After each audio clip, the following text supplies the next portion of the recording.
amazing human beings, and if you're new here, hi, I'm Ali, and I am all about doing the things that make you feel good. And I really want to talk about reading and books in this video. I am a big reader, massive reader.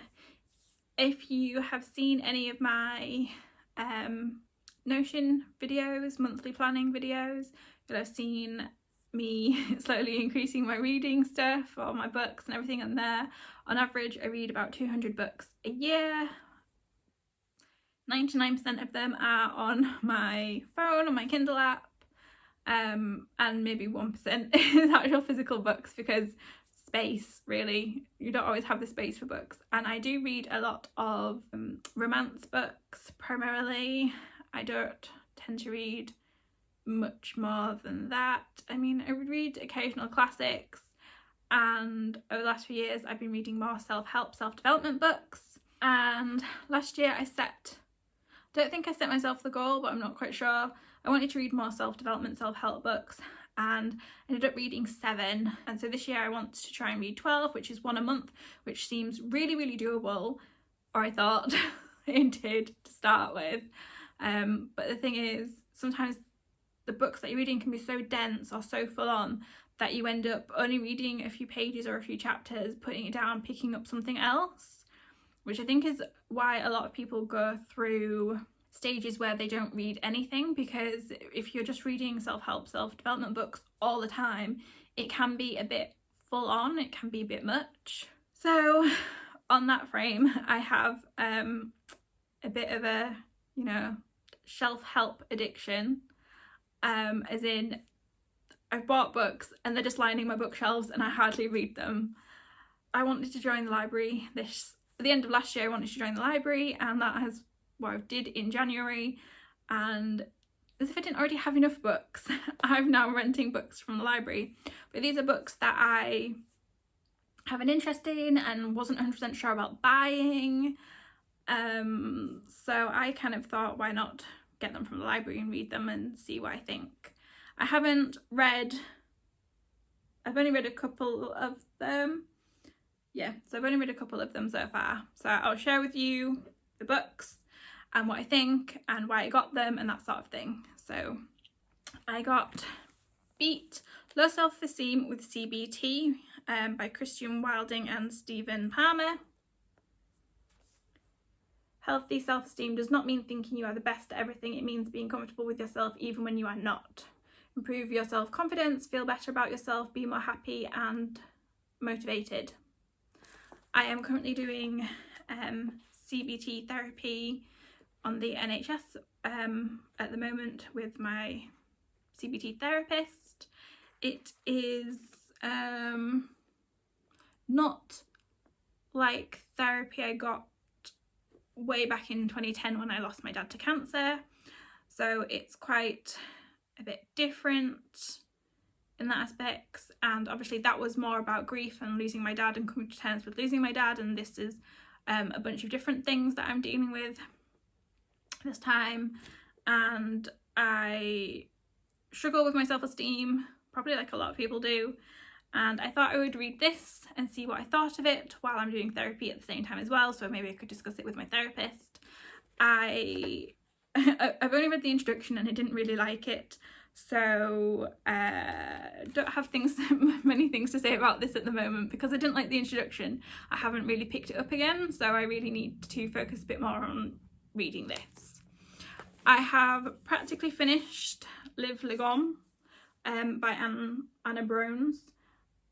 The Swedish word lagom translates as just right and promotes contentment and harmony in everyday life, covering home, work, health and the environment. Live Lagom includes advice and tips to help you find joy in moderation and balance. This book will help you to embrace the moment and not only accept what you already have, but to really make the most of it too.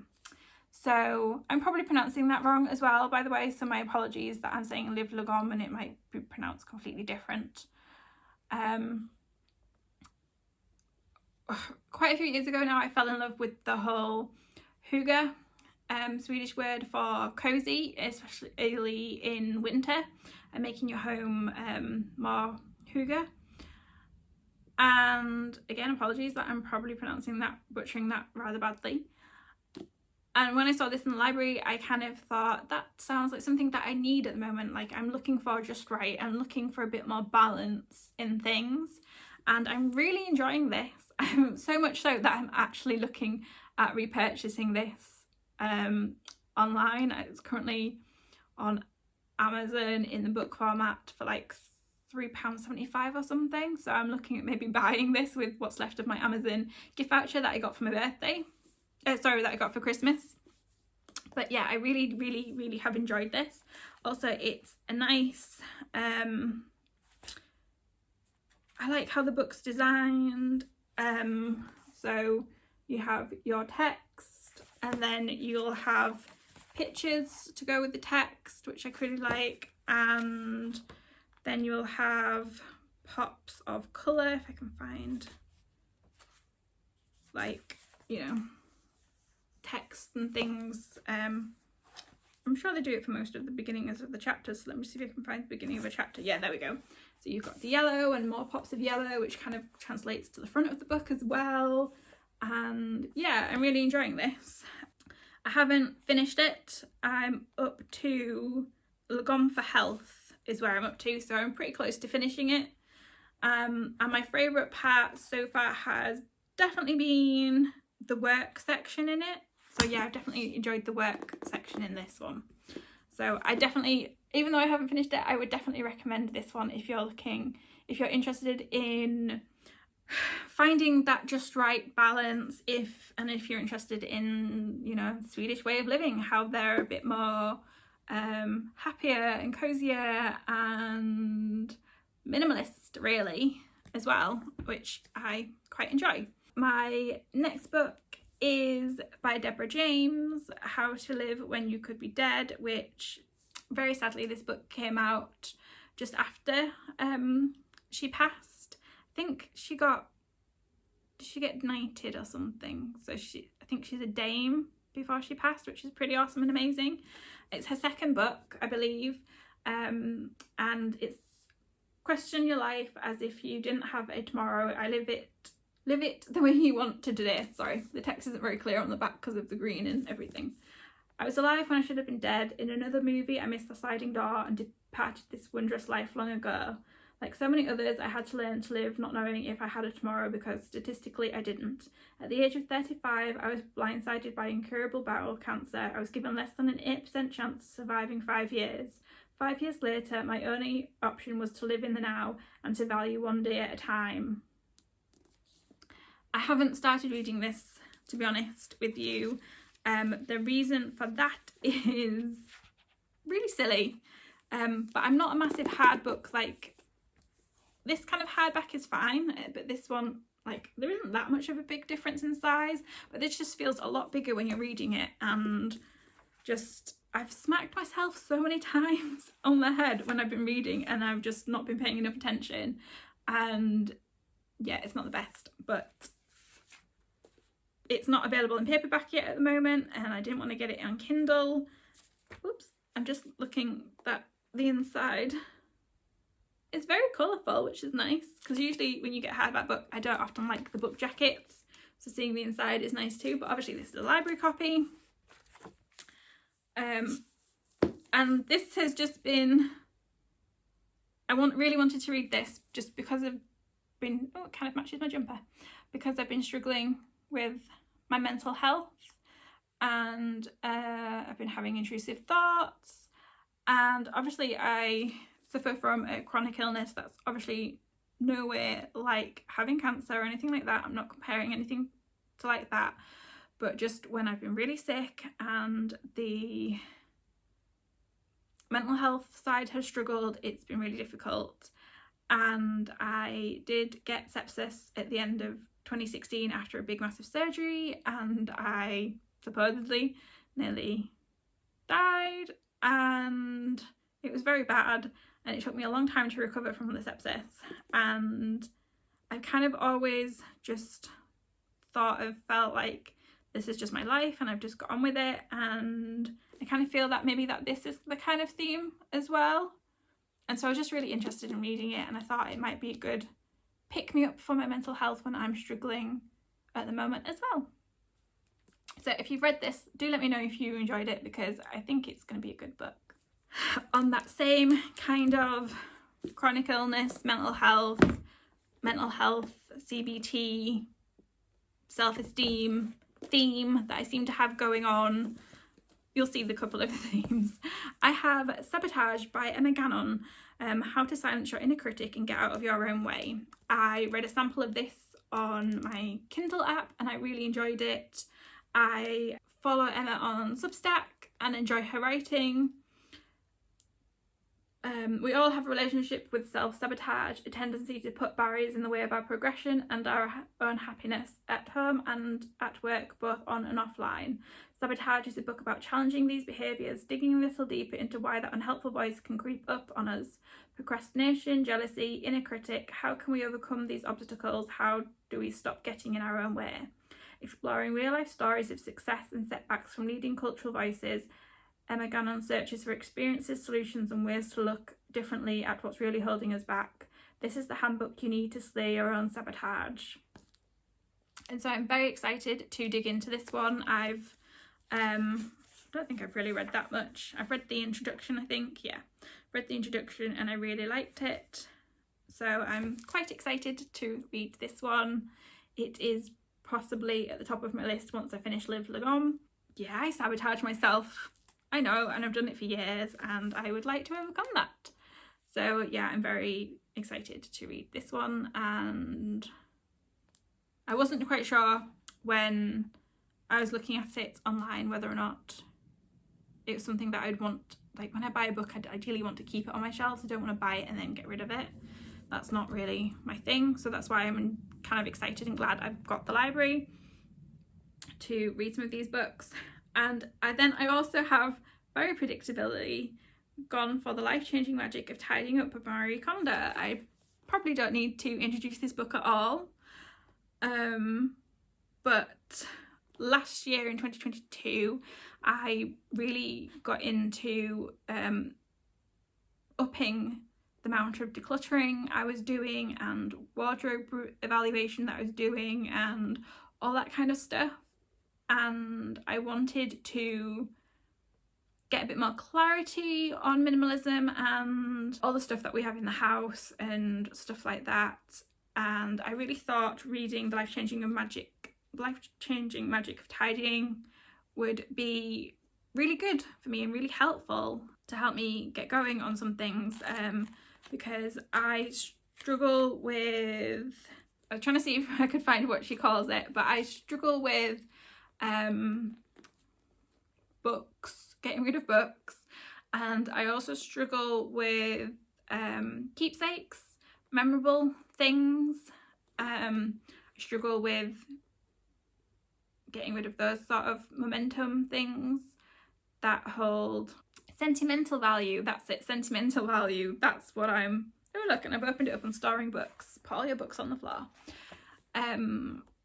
And I have been embracing and doing minimalism since 2014, really, since we did a big massive move from Plymouth, where we'd been living for 5 years, back up to Yorkshire, back up north. And pretty much since then I have been embracing and applying minimalism to my life. I've taken such a slow approach to minimalism though, like a really slow and gentle approach, predominantly because of my health, because I'm not always well enough to declutter and tidy, but when I am, it's been really helpful for my chronic illness and for myself and my husband, and everything having its place has made things easier. I feel that doing a slow approach has worked for us, and me especially, because it's given me, my brain, time to adjust and think about things. So I have, you know, downsized my book collection over the years, especially with every move that we've made, gosh, how many moves have we made? 6 or 7 moves over since 2014. So we have, what, 8 years, I think, done 7 moves in 8 years, and that's quite a lot really. That's nearly moving every year, which is never what it intended to be. And because of that, we've minimalised and downsized stuff there, and that hasn't always felt easy, but it has been helpful to declutter before we move. It's still something that I'm embracing, that I'm still wanting to do more of, but I'm still approaching it in my slow and gentle way. I wanted more information, and this feels like the queen of doing it. So I feel like this would be a good guide for me to read and to help me apply to embracing minimalism more. And I know it's just really ironic that I've just rented this from the library, and it's now, Marie Kondo's now come out in an article saying how she's not tidying up as much as she used to, or something like that, because she's had a third child, and so now she's prioritizing spending more time with her children because that's what sparks joy for her. I think that's just lovely, and I think that is part of what this is about, sparking joy, finding out what sparks joy for you primarily. And she's realised that spending time with her children sparks more joy than the decluttering and the tidying and the organising. It's one of those things that a lot of people are now like, oh, she didn't, it wasn't a lifelong thing, she stopped. We can stop too. But the thing is, her home will be a million times more organised and decluttered than our homes will ever be, because she's a professional, she's been doing it for years, and when she's saying it's messy, it's not going to be our kind of messy. And I think that's what a lot of people aren't realising nowadays, that there's difference in standards there, especially depending where you are in the world, because I know obviously in Japan minimalism and less is a more predominant way of life, where over here in the UK and America it is a more predominant consumerism market, really, which can be difficult for us to sometimes be able to resist, thinking we need more, when sometimes what we need is less, and we need to go out and experience life more.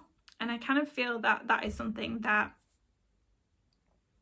Marie Kondo is showing us, that she's experiencing life more because it's what's sparking joy for her. It's what, like, your children are only young once, and if you miss those years you can never get them back. And I've read quite a few articles where she's been kind of blasted.